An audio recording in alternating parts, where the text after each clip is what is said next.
Jean-Frédéric Poisson, vous avez écouté avec beaucoup d'attention le discours de politique générale d'Édouard Philippe, le Premier ministre, un discours qui est censé inaugurer l'acte 2 du mandat d'Emmanuel Macron. Est-ce que vous en avez retiré quelque chose ?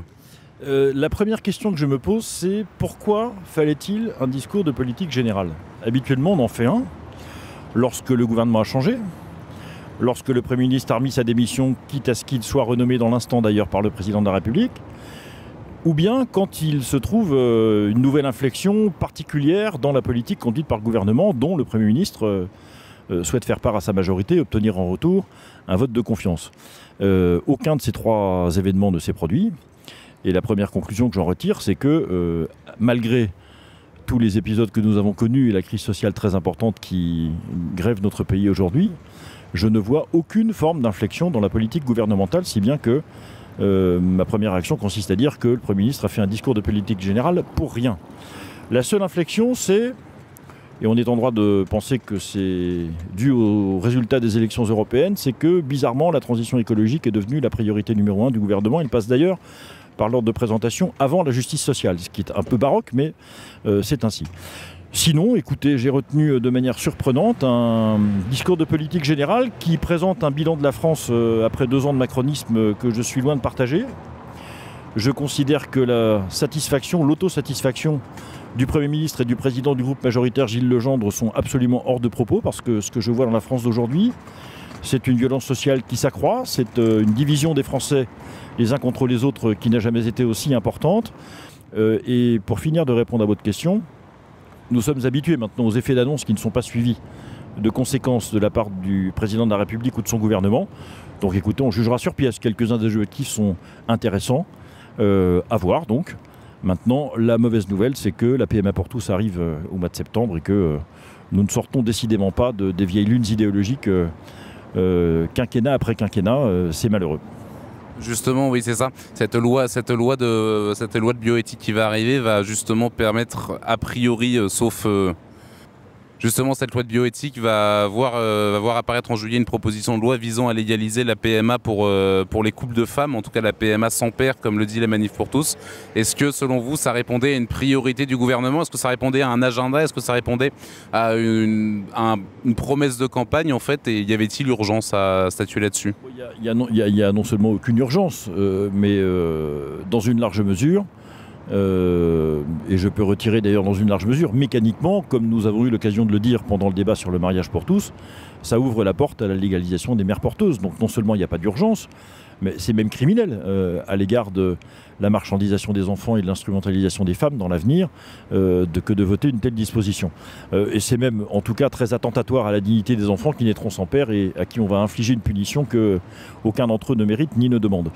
Au-delà de ça, que voulez-vous, on reste dans ce modèle absolument néolibéral, pour ne pas dire exagérément néolibéral, de la vision de la société, qui fait dire au président Macron encore ces jours-ci, à quelques heures d'intervalle, le matin, décidément le capitalisme est devenu fou, et le lendemain, il faut se dépêcher de faire appliquer le traité de libre-échange CETA avec le Canada. Donc en réalité, on continue d'avancer dans 2 directions opposées en même temps, l'en même temps étant devenu la doctrine du moment. Et je pense qu'au milieu de cet en même temps, il y a malgré tout une continuation très nette des objectifs politiques poursuivis par le quinquennat Hollande et la revendication illimitée des droits individuels, ce qui est exactement la plus sûre manière de faire se briser définitivement le peu de cohésion sociale qui reste en France. Plus on est dans une logique de revendication individuelle sans limite, et plus il est difficile d'établir la cohésion. C'est le paradoxe, enfin c'est pas le paradoxe, c'est la vérité au contraire à laquelle est confronté le gouvernement d'aujourd'hui. Et le paradoxe, c'est que ce gouvernement puisse imaginer qu'il pourrait en être autrement.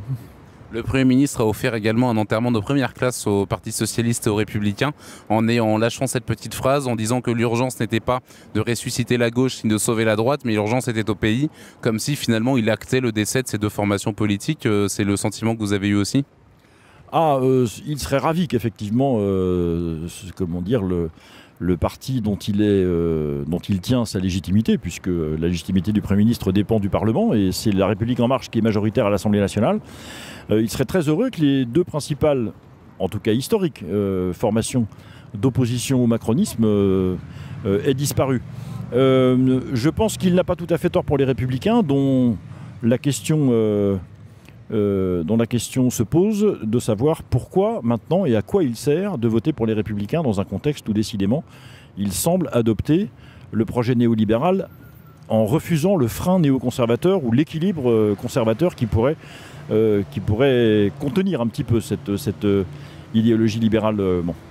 Je ne crois pas la même chose de la gauche. La gauche est capable, plus que la droite, dans des circonstances locales comme dans des circonstances plus vastes, de rétablir son unité pourvu qu'elle trouve un leader. C'est pas la première fois en France que la gauche est fractionnée, pour ne pas dire fracturée, c'est pas la première fois qu'elle est en miettes.